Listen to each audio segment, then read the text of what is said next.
आज हम ट्रिक्स से याद करेंगे रेगुलेटिंग एक्ट और चार्टर एक्ट और कुछ पॉइंट्स भी उसके।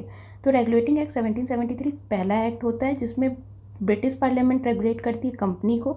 गवर्नर और बंगाल को गवर्नर जनरल ऑफ बंगाल बनाया जाता है, जिसके पहले गवर्नर जनरल ऑफ बंगाल होते हैं वेरन हेस्टिंग, और सुप्रीम कोर्ट इस्टेब्लिश किया जाता है कोलकाता में। फिर इसके कुछ प्रोविजंस को अमेंड करने के लिए 1781 में अमेंडमेंट एक्ट 1781 आता है, जिसमें क्लियर जुडिक्शन बताया जाता है सुप्रीम कोर्ट का, और गवर्नर और सुप्रीम कोर्ट के जो बीच में कॉन्फ्लिक्ट हो रहे थे उसको कम करने के लिए। फिर पिट्स इंडिया एक्ट 1784 आता है, जिससे डुअल गवर्नमेंट आता है, जिसमें बोर्ड ऑफ कंट्रोल और कोर्ट ऑफ डायरेक्टर स्टैब्लिश किया जाता है, जिससे ब्रिटिश क्राउन का जो कंट्रोल होता है और स्ट्रेंथन होता है। फिर आता है चार्टर एक्ट 1793, जिसमें एक गवर्नमेंट ये कंपनी को रिन्यू किया जाता है 20 साल और के लिए ट्रेड करने के लिए।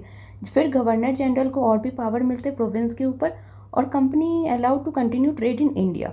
उसके बाद चार्टर एक्ट 1813 आता है, जिसमें जो ईस्ट इंडिया कंपनी की ट्रेड मोनोपोली होती है उसको ख़त्म किया जाता है, एक्सेप्ट टी और ओपियम ट्रेड के चाइना के साथ बस कर सकती है। उसके बाद मिशनरीज को भी अलाउ किया जाता है क्रिश्चियनिटी को फैलाने के लिए, और 1 लाख रुपए एजुकेशन के लिए दिया जाता है।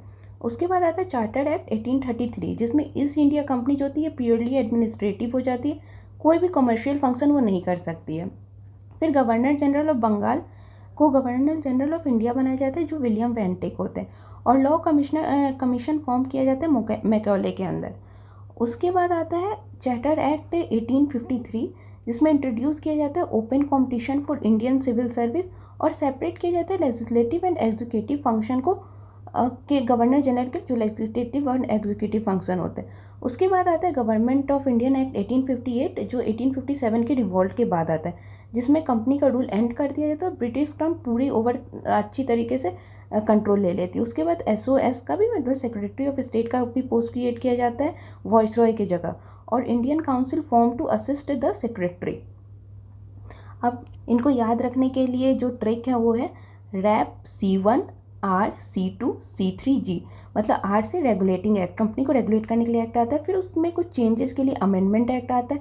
फिर डुअल गवर्नमेंट के लिए Pitt's India act, and C1 से चार्टर एक्ट फिर से रिन्यू किया जाता है, और फिर R के बाद फिर रिन्यूड किया जाता है चार्टर एक्ट को, मतलब उसमें कुछ चेंजेस लाए जाते हैं कि मोनोपोली बस अब ख़त्म होती है और एक्सेप्ट टी और ओपियम में। और उसके बाद फिर चार्टर एक्ट 1833 आता है, जिसमें कॉमर्शियल फंक्शन को ख़त्म किया जाता है। फिर C3 ईस्ट इंडिया का जो होती है, यहाँ पे ओपन कंपटीशन स्टार्ट होता है सिविल सर्विस का। और उसके बाद आता है गवर्नमेंट ऑफ इंडियन एक्ट 1858, जिसमें क्राउन जो होता है पूरा कंट्रोल